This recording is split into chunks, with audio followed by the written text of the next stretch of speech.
Chapter 6. Dwayne Hoover sat in the used Plymouth Fury in his own vacant lot for an hour, listening to West Virginia. He was told about health insurance for pennies a day, about how to get better performance from his car. He was told what to do about constipation. He was offered a Bible which had everything that God or Jesus had actually said out loud, printed in red, capital letters.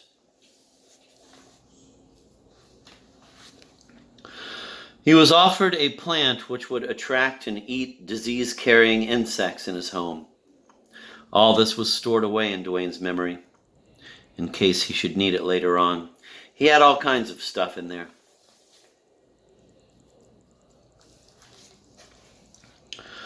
While Dwayne sat there so alone, the oldest inhabitant of Midland City was dying in the county hospital at the foot of Fairchild Boulevard, which was 9 miles away. She was Mary Young. She was 108 years old. She was black. Mary Young's parents had been human slaves in Kentucky. There was a tiny connection between Mary Young and Dwayne Hoover.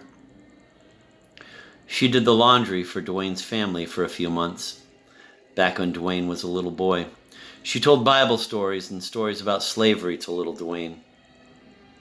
She told him about a public hanging of a white man she had seen in Cincinnati when she was a little girl. A black intern at the county hospital now watched Mary Young die of pneumonia. The intern did not know her. He had been in Midland City for only a week.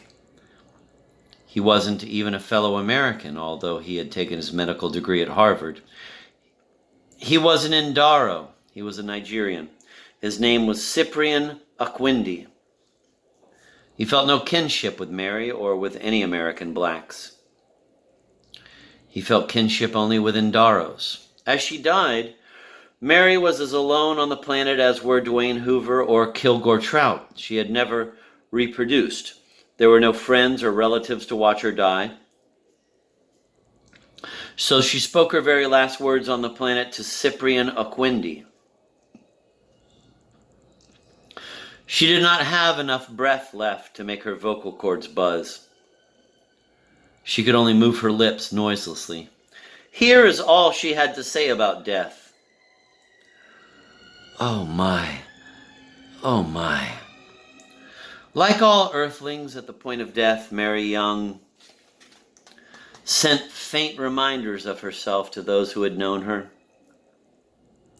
She released a small cloud of telepathic butterflies, and one of these brushed the cheek of Dwayne Hoover, 9 miles away. Dwayne heard a tired voice from somewhere behind his head. Even though no one was back there, it said this to Dwayne. Oh my, oh my. Dwayne's bad chemicals now made him put his car in gear. He drove out of the vacant lot, proceeded sedately down Union Avenue, which paralleled the interstate. He went past his principal place of business, which was Dwayne Hoover's Exit 11 Pontiac Village, and he turned into the parking lot of the new Holiday Inn next door. Dwayne owned a third of the inn, in partnership with Midland City's leading orthodontist, Dr. Alfred Maritimo, and Bill Miller, who was chairman of the parole board at the Adult Correctional Institution at Shepherdstown, among other things.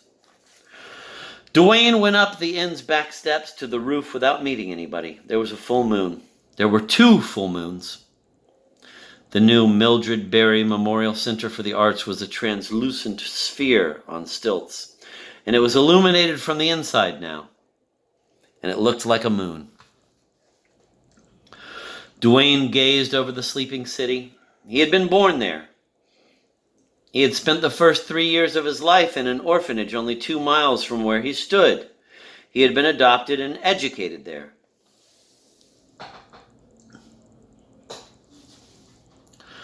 He owned not only the Pontiac Agency and a piece of the new Holiday Inn, he owned 3 burger chefs, too, and 5 coin-operated car washes and pieces of the Sugar Creek Drive-In Theater, radio station WMCY, the Three Maples Par 3 golf course, and 1,700 shares of common stock in Berrytron Limited, a local electronics firm.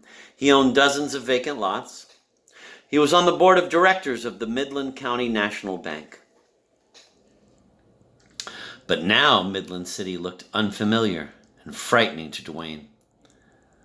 "Where am I?" he said. He even forgot that his wife Celia had committed suicide, for instance, by eating Drano, a mixture of sodium hydroxide and aluminum flakes, which was meant to clear drains.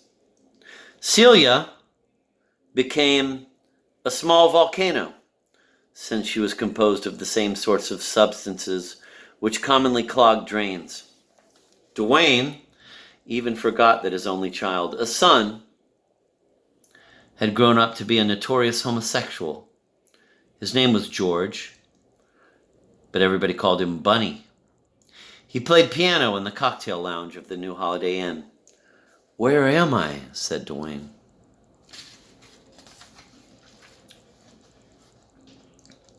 Chapter 7. Kilgore Trout took a leak in the men's room of the New York City movie house. There was a sign on the wall next to the roller towel. It advertised a massage parlor called the Sultan's Harem.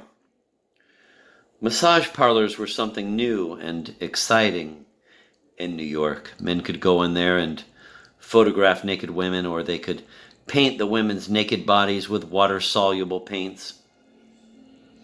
Men could be rubbed all over by a woman until their penises squirted jism into Turkish towels.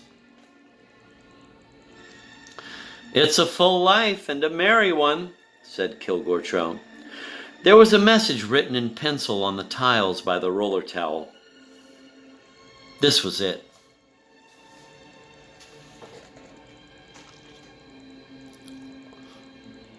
"What is the purpose of life?" Trout plundered his pockets for a pen or pencil. He had an answer to the question, but he had nothing to write with, not even a burnt match, so he left the question unanswered. But here is what he would have written if he had found anything to write with.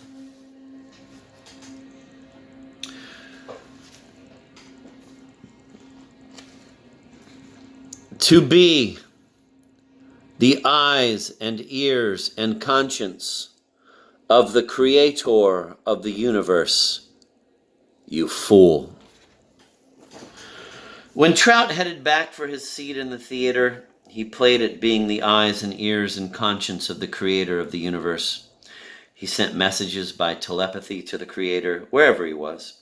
He reported that the men's room had been clean as a whistle. "The carpeting under my feet," he signaled from the lobby, "is springy and new. I think it must be some miracle fiber. It's blue. You know what I mean by blue," and so on. When he got to the auditorium itself, the house lights were on. Nobody was there but the manager, who was also the ticket taker, and the bouncer and the janitor. He was sweeping filth from between the seats. He was a middle-aged white man. "No more fun tonight, grandfather," he said to Trout. "Time to go home." Trout didn't protest. Neither did he leave immediately. He examined a green enameled steel box in the back of the auditorium. It contained the projector and the sound system and the films. There was a wire that led from the box to a plug in the wall. There was a hole in the front of the box. That was how the pictures got out. On the side of the box was a simple switch. It looked like this.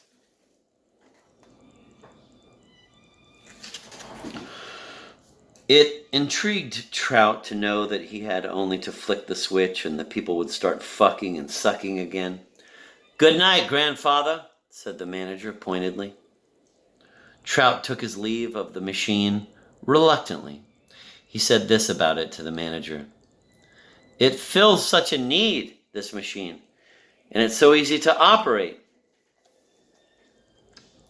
As Trout departed, he sent this telepathic message to the creator of the universe, serving as his eyes and ears and conscience. Quote, "Am headed for 42nd Street now.